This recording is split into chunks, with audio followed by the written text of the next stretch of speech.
Hey people, welcome to the Run Testers, and in this video we are talking heart rate monitors, chest straps and arm straps. Now while most running watches now pack built-in optical heart rate sensors, if you want to improve the accuracy of your running, training and recovery metrics, it pays to invest in a good heart rate monitor.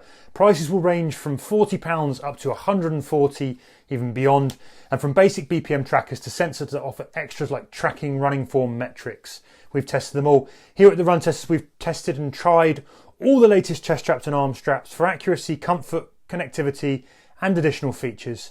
And we're here in this video to help you find the one that's right for you. So from Garmin, Polar and Wahoo to Myzone and Scosche, now even COROS are in on the act. Here's our guide to the best heart rate monitors that you can buy right now, including our all-rounder chest strap, best budget chest strap and best arm strap. Watch on to find out which ones we chose.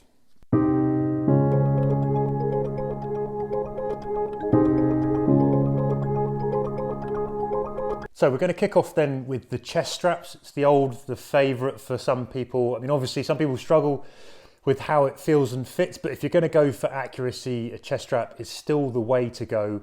And out of all of the chest straps that are available out there, we have honed in on two, and we have chosen these two because they are the ones that we use. They're our go-tos, and we've picked them based on, I guess, comfort, feature set, but above all, accuracy. These are the chest straps that we will use when we're testing to see how they match up against an optical heart rate sensor on a watch, for example. So the first of those, in no particular order, we've got the Polar H10.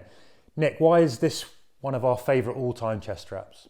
Well, Polar, I guess, and the Polar H10 in particular have long been almost the gold standard for accuracy when it comes to chest straps, and that still holds true. Like, I do think the other strap we're going to talk about later is just as accurate, but if accuracy is all you want, go and buy the strap. It will give you peace of mind. It's exceptionally accurate. It's very comfortable. I find it a really comfortable strap. It's probably the strap I've used more than any other, I'd say, for the last couple of years, even though I'm not a huge fan of this camouflage colourway I've got here. You've got rarely a strap with like a little clasp closure instead of the hook and loop, which is very comfortable, although when I sweat a lot, I can get that a bit crusty with salt, so you have to wash it out occasionally. So basically, what you get is a very accurate strap that's comfortable for any length of time with, good feature set, not some of the most advanced features on the market, which you get from the Garmin strap we're going to talk about in a minute, but in terms of the core basics of heart rate tracking, it's very hard to beat it.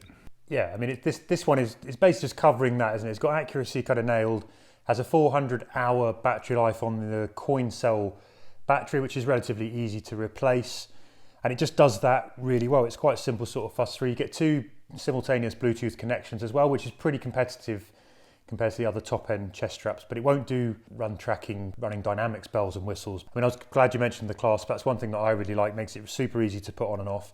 I actually find that the sensor part of the chest strap is actually a bit more pliable, a bit more soft against the skin. Some of them can be quite rigid, so I really like that. But overall, it's just been there for accuracy. This is the strap that when I've done university lab tests for various different things, you go in, put you on the treadmill for your VO2 max test or whatever, this is the chest strap that they tend to hand me. So for me, it's like the scientists rely on it, then it's kind of up there. Yeah, same. I did a VO2 test recently and they gave me a Polar H10. And I also like about it is that, the battery is easy to change. I actually changed my battery earlier today.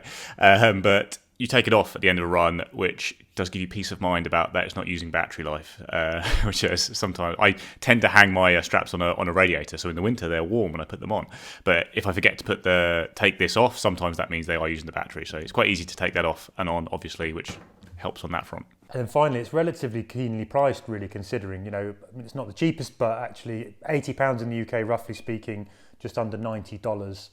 Yeah, it's not the most expensive either, which I think makes it a good option. Yeah, always in sales as well. Like any sales period, because it's an older strap and Polar's not seen any need to replace it, which is right. So it's often going to, every time there is a Black Friday period or anything like that, you will be able to get the H10 at a discount. And then next up, we've got one that's slightly more expensive. This one from Polar's major rivals, Garmin. And this is the Garmin HRM Pro Plus, slightly different to the Pro. This one comes in at just short of £120 in the UK, or $130. And this one's a little bit more feature rich, right? So it's got the accuracy, but there's a few more bells and whistles that you're going to get with this, Nick. Yeah, it's a clever strap in lots of different ways. You're getting things like running dynamic stats, running power. So the running technique stats you get on this are things like ground, contact time, vertical oscillation, that kind of thing. It does running power natively. It also will work on your speed inside if you're using the treadmill. So you're getting a few extra things here, and it's also obviously very compatible with Garmin watches. So you can use it for swimming, and it will sync up the heart rate from your swim session to the Garmin workout recorded on your watch, because Bluetooth doesn't talk to each other underwater. So it's it's really designed with that in mind. I think actually it is almost leans a bit towards triathletes in that realm, because obviously this is a running channel, we only run, but some of the benefits you get on this you don't get elsewhere are probably more focused on things like swimming. But for us and for me, it's a very, very comfortable strap. Good, great accuracy. As accurate as the H10 I found in my testing. Yeah, worn it for many hours. Don't have anything to fault it, really. It's just a very solid strap. Just comes in a bit more expensive because of those extra features. Yeah, and I think you're right. Accuracy for me as well in my test has always been bang on. If I haven't got the H10 with me or whatever, I'll reach for the Garmin HRM Pro Plus to do those benchmark tests. The other thing I really like, obviously one of the big bugbears about Garmin's was having to get a screwdriver out to replace the battery. They've now made it super easy to swap that out. It's a small thing, but it's a major improvement. There's no sort of fuss with that. I also, battery life's a little bit shorter than the Polar H10. I think you'll probably get around about a year's worth of training on this one, where the H10 might go further on its sort of single battery op. Connectivity is slightly better. You can have 3 simultaneous Bluetooth connections on the Garmin HRM Pro Plus. And again, I think that really speaks to people who might have like an indoor bike setup where you've got a few different things that you want to speak to at once. But comfort-wise, it's great. It's obviously got the hook clasp as well, which is slightly different. But I've used this now for a long, long time. And actually, durability-wise, I think it's bearing up a little bit better than the H10. The strap seems to be a little bit more robust for me as well. Yeah, I actually find the strap a little bit like almost stretchier and more comfortable to pull on. Like with the Polar, once I've tightened it enough to go around my chest, it feels quite tight when I pull it on. But the Garmin has a little bit more give, I'd say. Also, the change they made to the battery thing is quite important, because I managed to break my HRM Pro when changing the battery. And with the Pro Plus, you don't have to use a screw. And that was when I was using a screwdriver to change it. So I do think that is a good upgrade. Although overall, if you can find the HRM Pro in sales, it does a very similar job to this in lots of ways. There's some modest updates that mostly rolled back to the HRM Pro, apart from the hardware thing. That means you don't have to use a screwdriver, which is important because, like I say, I did break my strap. But I suppose one other thing that Garmin has done since releasing this strap is brought a load of the running technique stats that this measures natively to their watches, so you don't actually need the strap. So that undermines some of those extra features a little bit. If you've gone out and bought a new Garmin watch lately, you're going to get things like vertical oscillation and ground contact time from the watch without the need for the strap, although with older watches you'll get it from the strap and not the watch. Yeah, and with this one you can also, so you can run with this and then sync the data later to the Garmin Connect app direct as well. So if your watch dies for any reason, you can still have your data flowing into the Connect app, and obviously sort of up to Strava and whatnot as well. So that's another useful kind of thing. But yeah, so I think for those are our two. If you're looking for sort of gold standard accuracy, going to cost a little bit more, but these will ensure that you're getting good data into your watches that feed all of those kind of recovery insights and training insights that that we pay a lot of money to have them on the watches. So to make them the most accurate, it's worth investing in one of these. Now, beyond that, we've also picked some more budget-friendly options that we think are interesting. And the first one we've got on that list, Nick, is the Cuspo H9Z. Yeah, this is a really... I was going to start beeping. Sorry. I'll put it down. Yeah, one fault is it beeps during videos. But I tested this recently. I think it's a really solid budget strap that I tested against the H10 throughout my testing. It didn't miss a beat. It was perfectly accurate, which sounds like it's always going to be the case with chest straps, but it isn't always the case. I've tested some other cheap chest straps lately, and they haven't been perfectly accurate. And if you're going to pull a chest strap on, you do want that accuracy no matter what you're paying. And this is a much cheaper one that has been highly accurate for me. Good connectivity, good battery life. It's a rechargeable battery, so that is basically, I think that's what you prefer. Like, some people prefer the peace of mind of a coin battery, only changing it once a year, but every time you do change it, I find with a coin battery, you don't have one in the house, and that's very frustrating. So a rechargeable battery is handy because obviously it's rechargeable. You get into like a rhythm with it. But really, a really solid all-round. Like Cuspo's chest straps in general are quite impressive. You're paying a little bit more for this one compared to their very cheap ones. So you get that rechargeable battery and a little light that shows what heart rate zone you're in, but that's not really necessary. I think the main thing to talk about here is the fact it's a really reliable heart rate monitor at a good price. Yeah, I mean, this is one of those things where it's not saving you any money if the thing isn't accurate. It's like a waste of 50 quid, but it comes in £36, $45 roughly. The other thing, the beeping that you mentioned, I really like the fact that it does beep to let you know that it's working. So sometimes with some chest straps, I'm not really sure if it's the battery in the heart rate monitor that's not working, it won't connect, or it's the fact that I haven't got it wet. And with the Polar and the Garmin's, the more expensive ones, sometimes you're not really sure. I love the fact that this lets you know that it's alive and it is working and it should connect. I think that's a real bonus. Yeah, and also if you take it off, if you take it off without taking the thing out, it'll be aggressive about it, so you remember to unplug it. Yeah, I mean, I think the strap's not maybe as soft as some, and that's maybe where some of the, the price is going. I think that, the tracking's obviously limited to just heart rate. There's none of the bells and whistles. You don't get workout storage. But if you're looking for a good, reliable, accurate heart rate chest strap, then this one does it. I actually tested it up against another chest strap, which is a really expensive £400 chest strap, which does ECG on the move. It's a really interesting strap. It's a bit more expensive for most people, but actually it matched that pretty much beat for beat. So yeah, that's pretty impressive for something that is, under $50. Yeah, actually, I would say quick one, actually, because this is a strap we're not going to cover in this. And the reason why I think people might ask is Decathlon's strap, which I have tested recently, and the Kalenji strap. And actually, I didn't find that to be reliably accurate. It was much better than an optical heart rate monitor on your wrist, but it isn't the standard of even the Cuspo for me. I found I did have some dropouts. So just in case you're wondering why we're not covering that, that's why we praise the Cuspo so highly, is that it has been so accurate as a budget option. And speaking of accuracy as well, I think, before the H10, maybe, the Polar H9, another good, reliable option that's cheaper, offers some of the same kind of good solid basics as the H10, and that will come in at $52.50 and around just under $60. And this is on our budget list as well as a good reliable kind of workhorse, if you want to call it that. Yeah, you're getting the Polar accuracy here without some of the extra features that you get on the H10, but a lot of people won't use those. I probably wouldn't use those myself. So actually, I'd probably, starting afresh now with all I know about heart rate monitors, I'd probably buy the H9 myself as a cheaper H10 because the accuracy is there and that's what I need from it. And then finally, this one, another interesting one, and I don't really know how you pronounce the name of this. I do know it's really such an annoying name. As a writer and as a sub-editor, it's cracked you up. It's basically 4i, right? 4i, and it's called the Viva with 4 i's in the middle of the name. Yeah, why not? Why not put 4 eyes like in it? Yeah, I mean that's the whole gimmick, nightmare. I guess, isn't it? And this one has got a neat little trick, right? Yeah, so this can work as an ANT bridge, basically to connect your ANT plus devices to Bluetooth devices, which again speaks probably much more to the cycling community than the running community. But yeah, it's a nifty. I've not seen this anywhere else, I don't think. Have you, Kieran? No, this is the first time I've come across it. Yeah, and yeah, that is quite clear. I mean, actually, lots of straps are now going to Bluetooth only, and in general, devices are going to Bluetooth only. But like I say, if I do jump on Zwift occasionally in my garage, and you need to link up a few different sensors. Having a heart rate sensor that can bridge your ANT devices to a Bluetooth connection it's pretty smart. I mean, I understood this, almost less than the 4 eyes and all the names, but it's pretty clever stuff. Yeah, and that's just under £60 or just under $50. The other really interesting thing, it will give you 65 hours of workout storage as well. So it's one of them that has more kind of onboard workout storage than a lot of others. You'll get 160 hours off the coin cell battery as well. So that's another one to look out for, particularly if you need to do that and to Bluetooth bridging.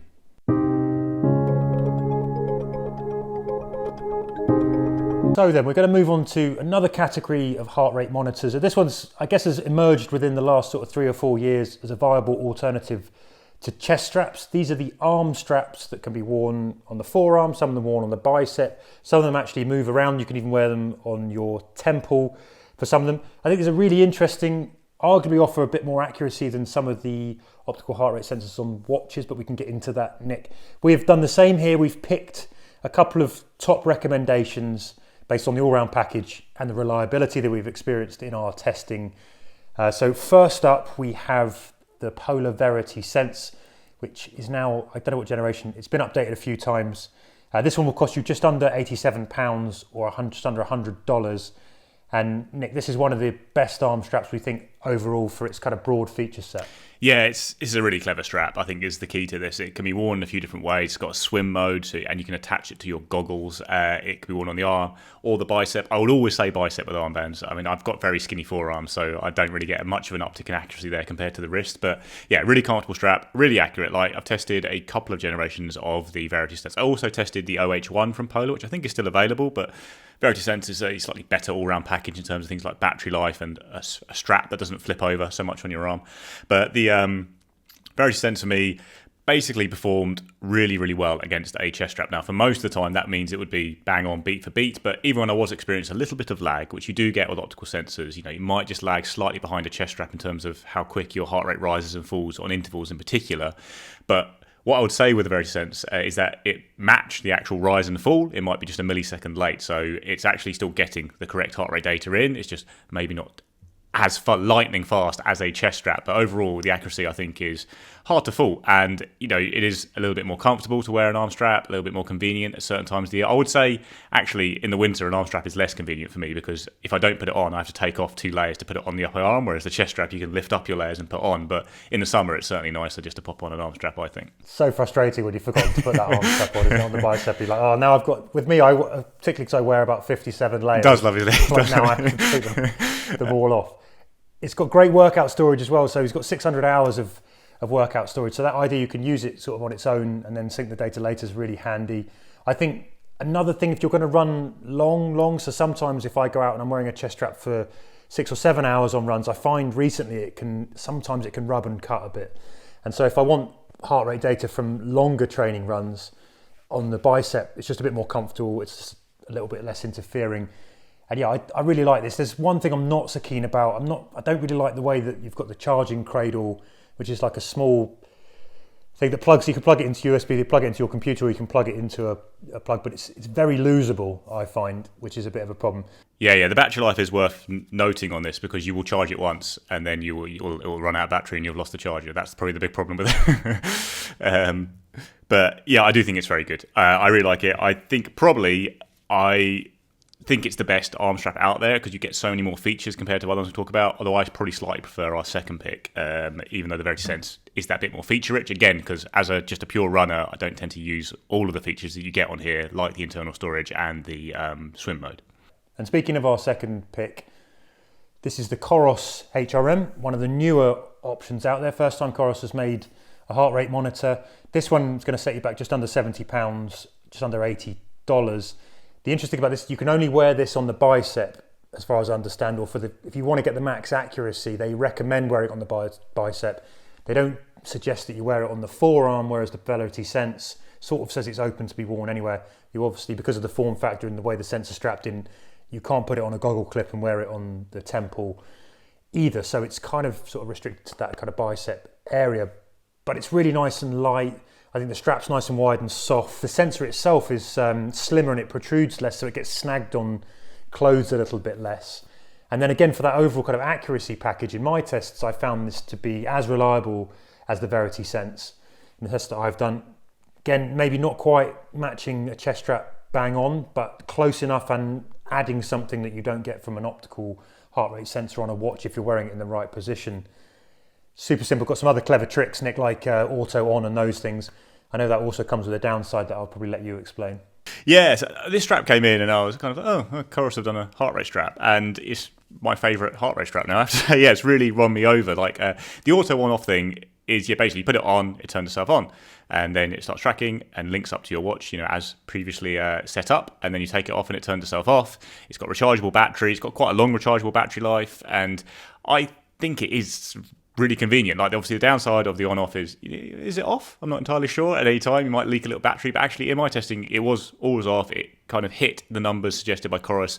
I started using this strap a lot this summer. It's the first summer I've done ultra distance runs, and like Kieran says, when you're on those longer runs, a chest strap not only I think can be a little bit uncomfortable, I found it just was a bit annoying when I've got a rucksack on with those straps across the chest. So I was using the COROS for all of the ultra runs I did this year, the two ultra runs I did this year, and I thought it was unbelievably comfortable, really accurate. So again, I tested it against the H10 in lots of like trap workouts, interval sessions, stuff like that. Again, either matching it beat for beat or a very slight amount of lag, but again, the correct rise and fall, which is the key information. You get the right information on the time in zones and in the moment. When I was looking at watches for out obsessively, I was really seeing very tiny bits of lag. So I always had the right information on my wrist, really. So all in all, I think it's just a really well put together bit of kit. It doesn't have ANT connectivity, but okay, like I say, it's not a huge problem for me as only a runner, but it has got a few connections you can do from Bluetooth at once. Is it 2 or 3? Is it 3 connections it does at once? You've got 3 connections on this one. So that's, again, that's pretty much at the top end of what you're going to get. That's great. So I just think it's it's one of those devices that just works and is easy and convenient and comfortable, and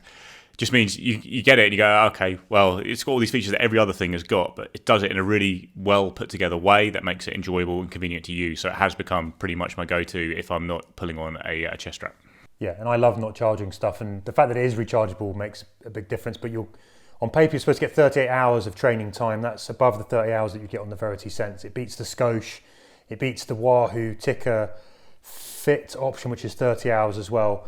And yeah, in my tests, I went for a 2-hour run and it burned something like 4% battery life. This thing, it's really good, really reliable, and it can it'll eat kind of most of your runs that you would do over a month, basically. Yeah, really nice bit of kit. I would say probably the battery life difference to the Polar might end up evening out a bit, because I don't know if this maybe does stay on for a few beats after you take it off. But all in all, I was really surprised by how much I ended up liking this strap, I have to say. Okay, and then we've got a budget option in this category as well. And this one is another one from Cuspo. Nick, what have we got here? The Cuspo H9, but yeah, it's an armstrap heart rate monitor. Again, a fair bit cheaper than the other options we talked about, the COROS and the Polar. It's rechargeable, it's an armband, and it's pretty comfortable, pretty easy to put on. It's got a stretchy band there. I've used this a lot over the last month or so. I was testing it, I think. Again, up against chest straps like normal. I think you are losing a little bit of accuracy here compared to the COROS and the Polar sensors. So that is obviously a big worry, but it is definitely an upgrade on the optical sensor in your watch, and for the most part it was very accurate. But I think you've basically got a lot fewer LEDs on this compared to the Polar and the COROS. Now, I'm not a scientist, I'm not going to say that less LEDs automatically makes it less accurate, but it was less accurate in my testing. I had a few more just slightly off readings, things like that, a little bit more lag, but overall it was a pretty good accuracy, and certainly an upgrade, like I say, on your watch, and for the most part, very accurate and comfortable. So, it's not a budget option. I'm saying you can definitely tell the difference here compared to the more expensive options, but it is certainly good value for money, and like I say, mostly accurate and very comfortable. Ace. And then for one final, this one's a sort of a bit of a left field one, and we've put this in because it's just an interesting piece of kit. It's probably priced a little bit too highly, arguably. It's and this one is the Myzone MZ Switch, which comes at £140 or $160. The really interesting thing about this is that it's the first chest strap, ECG chest strap, optical arm strap crossover where you can switch it between wearing it on your chest or wearing it on your arm. So you get that full versatility, and you can wear it kind of anywhere. This was Myzone were the first people to do this. And it has a load of other bells and whistles thrown in too, but that was the main reason we put it in here. If you want the best of both worlds and you're willing to pay a little bit higher, at least in terms of where you're able to wear it, this is something that Myzone MZ Switch offers. Yeah, and it's rechargeable. It's a very small little straps. The actual sensor is very small, so it sits very neatly on the chest strap and obviously sits in the armband pretty well. I think it's a really good strap. Like, it's really accurate for me. I enjoyed using it. I have nothing against it. You've got the Myzone app, which obviously then turns your effort into Myzone energy points, and that can be a bit of a motivation. But really the problem is the price here, because you say best of both worlds, but in a decent sale you're going to get the Polar, you can get a Polar H10 and the COROS HRM, but you can get two straps for the price of this, both a chest and an arm strap, so you can get the best of both worlds that way as well. So it's a wild price, but a good product for sure. And you're never realistically going to need to be swapping from one to the other. I don't think I'm not a triathlete, but in transition, I'm going to go, okay, now I'm done with that, I'm going to pop it on. They famously like taking extra time in transitions, triathletes. Yeah, I mean, the price is a bit baffling. Sad they made it a little bit cheaper. It would then be quite a good option. But I think the other thing is, Myzone, if you've ever encountered it, you're more than likely to have encountered it as a chest strap that you're handed in a gym where you have all the screens up and you're using it to compete in real time to turn your effort into points, which, it does have that, and I get why that's a popular thing. It gamifies your effort, and so in some gyms that's a really handy thing to have. Just to say as well, the battery life is pretty solid on that. You're going to get 35 hours using the optical arm strap, and you'll get 140 hours on the chest strap. That's not as good as the top-end chest straps we talked about, but pretty competitive when it comes to the optical arm strap. That's rechargeable, right? Sorry, the 140 hours. So that is, great for rechargeable, but obviously not matching a coin, I guess. Yeah. And that is, so there you have it. That's the Myzone MZ Switch. So there you have it. Those are our top picks for the best heart rate monitors for running. We hope you found it helpful. If you have any questions, hit us up in the comments below. We'll endeavour to answer those. Don't forget to like and subscribe and ring the bell for more great Run Testers videos when they land. Otherwise, thanks very much for watching, and we hope to see you again soon on the Run Testers. Happy running and good luck with whatever it is that you're trying to achieve out there. Go and get it.